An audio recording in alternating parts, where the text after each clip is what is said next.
Llegamos hoy, amigo oyente, al punto final de la epístola a los Filipenses. Este ha sido un libro muy importante y hemos leído cosas muy interesantes. Y hemos tratado de darle la clase de atención que merece, porque hemos pasado 18 estudios en esta pequeña epístola a los Filipenses, y es porque sentimos que es muy importante en nuestro programa de 5 años. Por tanto, le hemos dedicado tanto tiempo a este estudio. Vimos en el primer capítulo la filosofía del vivir cristiano, expresado en una frase: para mí, el vivir es Cristo y el morir es ganancia. Es una filosofía muy alta, por cierto. Me gustaría a mí poder decir que honestamente esta es la filosofía de mi vida.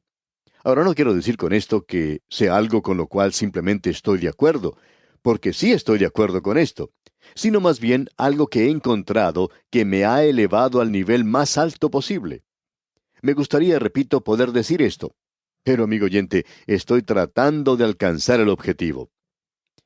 Encontramos en el capítulo 2 la norma para el vivir cristiano. Haya pues en vosotros este sentir que hubo también en Cristo Jesús. ¿Cuál es ese sentir? Es un sentir de humildad, de humillación voluntaria.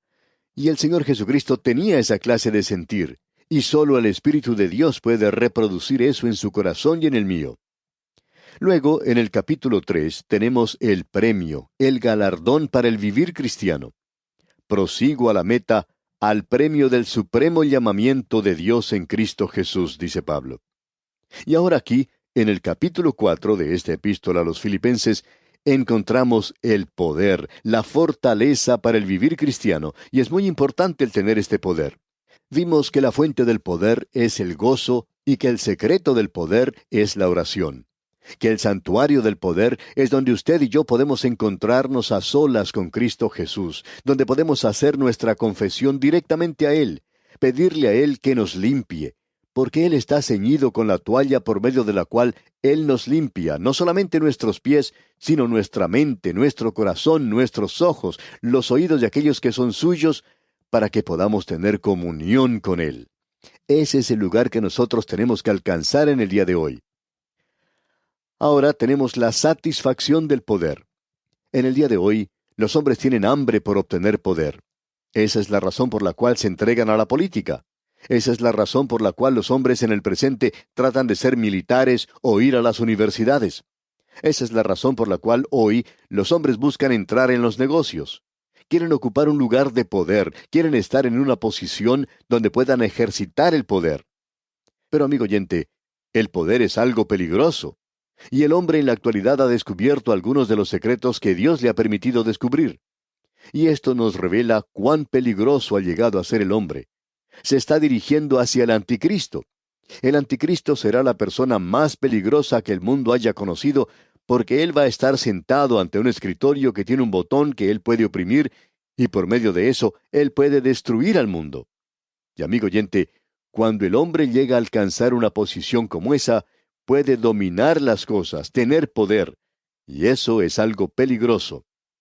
Ahora, ¿qué podemos decir acerca del poder del creyente? ¿Cuál es la satisfacción de ese poder?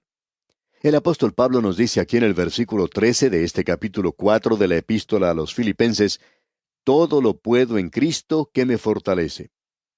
Ahora, todo lo puedo. No se detenga allí porque usted no puede hacer todas las cosas.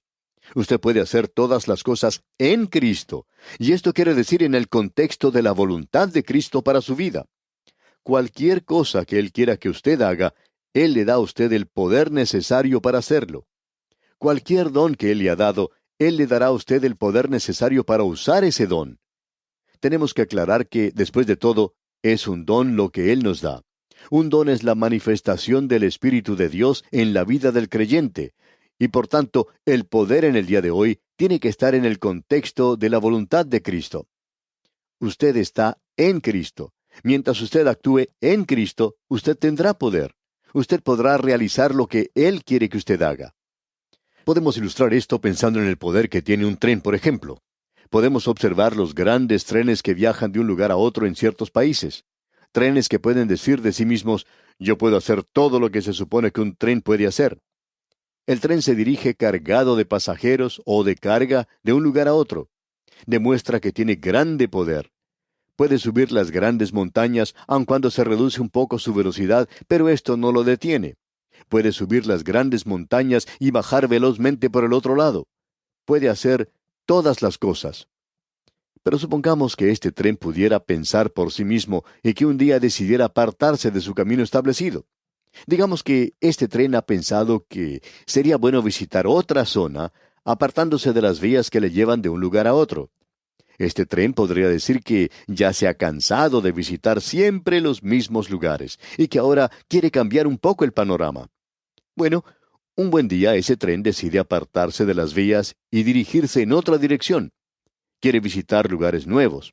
Pues bien, así sucede. El tren se aparta de sus vías.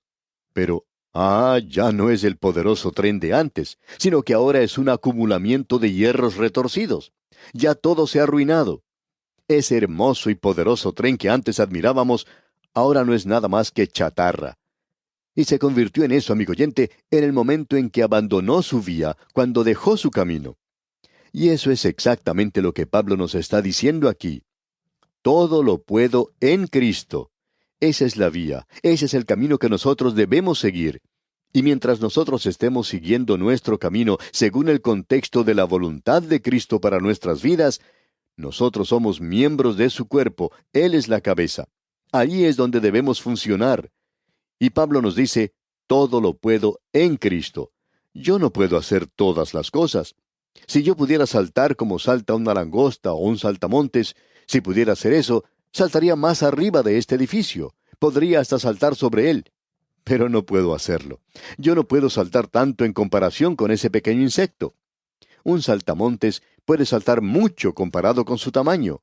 Yo no puedo hacer todas las cosas. Pero sí las puedo hacer en Cristo. Él es quien me da la fuerza, la fortaleza, según nos indica aquí el apóstol Pablo. Él puede darle a usted la fuerza que necesita, amigo oyente. Él puede capacitarlo a usted para hacer las cosas que en su voluntad y en el contexto de su vida cristiana, Él quiere que usted haga. Y amigo oyente, eso le dará a usted una satisfacción profunda, tremenda. Esa es la satisfacción del poder. Hoy Él no está poniendo en mis manos o en sus manos un poder sin control. Él no ha puesto una bomba atómica en mis manos. Él podría hacerlo, pero no lo ha hecho. Sin embargo, Él ha dicho que como miembro del cuerpo de Cristo, si usted funciona en esa posición, Él nos puede dar todo lo que necesitamos. Usted será capaz de realizar aquello que se supone tiene que hacer. Y eso es lo que Pablo nos indica aquí cuando dice esa expresión, todo lo puedo en Cristo que me fortalece. Notemos ahora lo que nos dice aquí el versículo 14 de este capítulo 4. Sin embargo, bien hicisteis en participar conmigo en mi tribulación. Pablo ahora les está hablando a ellos muy claramente. Él ya había aclarado esto ante ellos con anticipación, ¿recuerda usted? Él había dicho, he aprendido a contentarme cualquiera que sea mi situación. Sé vivir humildemente y sé tener abundancia. Es decir que Pablo indica que él estaba donde debe estar. ¿Dónde estaba él? En la prisión en Roma. Y usted debe recordar que los filipenses le habían dicho a él, ay, hermano Pablo, cuán trágico es que usted tenga que estar en esa prisión. El Evangelio está siendo perjudicado a causa de esto. Sin embargo, Pablo tiene que decirles, quiero que sepáis, hermanos, que las cosas que me han sucedido han redundado más bien para el progreso del Evangelio. Estoy ocupando el lugar que Dios quiere que ocupe. Y amigo oyente, no existe ninguna satisfacción igual a esta. Usted puede dedicarse a usar drogas o puede tratar de buscar una satisfacción que el mundo le ofrece. Y también puede participar en todos esos cursos que están apareciendo por allí y por todas partes. Cuán populares son en el presente. Hay muchos que piensan que si toman parte en uno de esos pequeños cursos, que esto resolverá todos los problemas. Amigo oyente, usted no los resuelve de esa manera. Como ya hemos dicho anteriormente, es sólo en el contexto de la palabra de Dios y de la satisfacción del poder que allí existe, cuando nos encontramos en la voluntad de Dios, que vamos a ser capaces de hacer lo que Él quiere que hagamos. Y lo que me ocurre a mí o a usted, amigo oyente, será de gran beneficio si nos encontramos en Cristo en el día de hoy y si estamos actuando en el contexto de la voluntad de Dios para nuestra vida en el presente. Eso es lo que cuenta en el presente. Si yo aprendo cómo decir esto o aquello, o hacer esto, o a reaccionar de tal manera, pensamos que eso va a resolver todos nuestros problemas. Amigo oyente, usted puede ser un mal adaptado psicológico en el día de hoy y también ser una de las personas más dulces del mundo y resultar ser uno de los hipócritas más grandes que haya existido. ¿Quiere usted la realidad para el presente? ¿Por qué entonces no sigue los caminos de Dios? ¿Por qué no deja a un lado todas las artimañas de los negocios en el presente? ¿Y por qué no se dedica seriamente al estudio de la palabra de Dios? No solo al Evangelio de San Juan, eso es maravilloso, pero siga hacia adelante, avance más, alguna otra cosa. Existe 65 libros más en la Biblia. ¿Por qué no recibir la totalidad de la palabra de Dios y obtener la totalidad de la voluntad de Dios para su vida? De esa manera, amigo oyente, usted podrá tener una base en la cual puede funcionar en el presente. Y es un gozo y una satisfacción y algo realmente delicioso hoy el saber que usted está en la voluntad de Dios, el saber que está haciendo lo que Dios quiere que usted haga. Quizá usted pueda lograr por medio de uno de estos cursos que ya hemos mencionado, quizá logre satisfacción por algunas semanas. En cierta ocasión se le hizo una serie de preguntas a una persona que había gastado bastante dinero en seguir uno de estos cursos. Y se le preguntó cuál había sido el resultado obtenido, y su respuesta fue, me ayudó mucho. Ayudó también a mi familia. Maravilloso, ¿no le parece? Luego se le preguntó cuánto hacía que había participado de ese curso. Y respondió, lo realicé hace varios meses. Bueno, usted dijo que eso había simplemente revolucionado su vida. Y esta persona respondió, sí, así fue. Y entonces se le hizo una pregunta más. ¿Cómo van las cosas ahora? Y su respuesta fue, bueno, las cosas ahora son tal cual eran antes de tomar el curso. Aparentemente, amigo oyente, no había dado el resultado que esperaba. No era el camino que esperaba encontrar. Cabe entonces preguntar, amigo oyente, ¿cuánto tiempo pasa usted en realidad en el estudio de la palabra de Dios? Amigo oyente, allí es donde encontramos la respuesta y es tan sencilla esta sugerencia que no podemos cobrarle a nadie por ella.